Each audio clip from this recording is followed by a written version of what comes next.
Depuis qu'il est arrivé au pouvoir, on estime que le peuple congolais a perdu des milliards d'euros sur ses ressources naturelles, puisque Kabila a vendu des concessions minières largement en dessous du prix du marché. À plusieurs occasions, Gécamine a vendu des parts qu'elle possédait à un prix bien en dessous de la valeur du marché à des sociétés offshore qui les ont ensuite revendues à un prix bien plus élevé.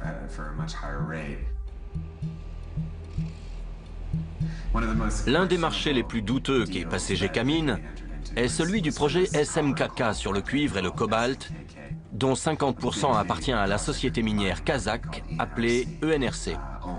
Les 50% restants appartiennent à Joseph Kabila. Tout d'un coup, Gécamine ne possédait plus les 50% restants. Ils ont été vendus à la société offshore Emerald Star Enterprises, basée sur les îles Vierges britanniques, pour la somme de 13 millions d'euros. Personne ne savait qui c'était ni d'où il venait. Quelques mois plus tard, ENRC a racheté la Emerald Star Enterprises, les 50% qui appartenaient autrefois à Gécamine, pour la somme de 66 millions d'euros. Ça n'a aucun sens. L'État a perdu plus de 50 millions d'euros. Il est évident que Gécamine savait que sa propriété valait bien plus de 13 millions. Alors, pourquoi est-ce qu'ils n'ont même pas bronché? L'élément commun entre tous ces marchés n'est autre qu'un seul homme, Dan Gertler, un ami du président congolais. C'est lui-même qui se revendique ami du président congolais. Les sociétés comme Glencore et ENRC font toujours appel à Dan Gertler. Tous les marchés passés avec Gertler fonctionnent de la même manière. Une société associée avec Gertler et basée sur les îles Vierges britanniques achète une concession minière à Gécamine pour environ 5% de sa valeur sur le marché. Juste après, la concession est vendue à une grosse société minière, ENRC ou Glencore, à sa véritable valeur. Cela représente une marge de bénéfice de 800%.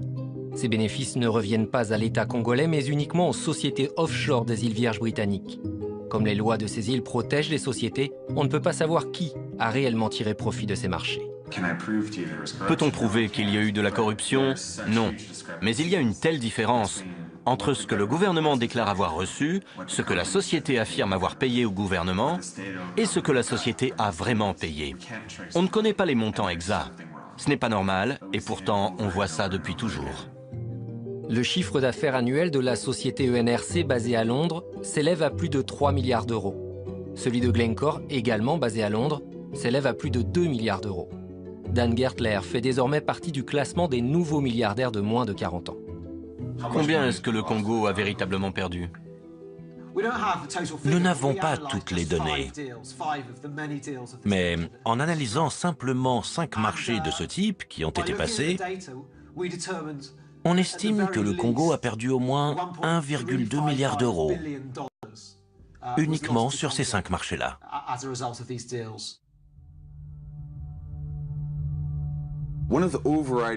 Pour moi, l'une des émotions qui caractérise le mieux tout ce conflit, c'est l'humiliation subie par les Congolais.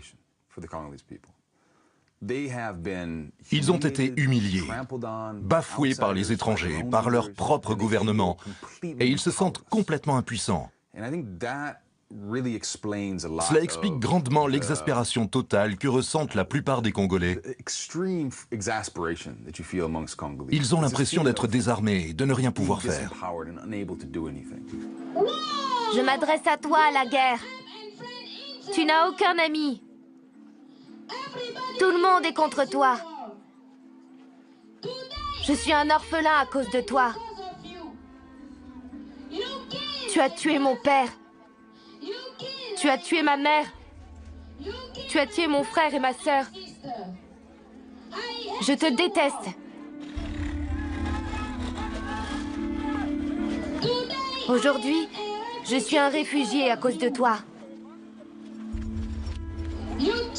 Tu m'as chassé de ma maison. Tu l'as complètement brûlée. On a dû fuir à cause de tous les coups de feu. Ça fait 1 mois et demi qu'on est ici. On meurt tous de faim. Il n'y a aucun espoir ici. J'ai le cœur meurtri. Il n'y a pas de quoi être fier. Mais tu n'as pas gagné. Toute ma famille se bat contre toi. mon village se bat contre toi. Et le monde entier hurle « Non à la guerre! Non à la guerre! Non à la guerre !» Je m'appelle Samuel.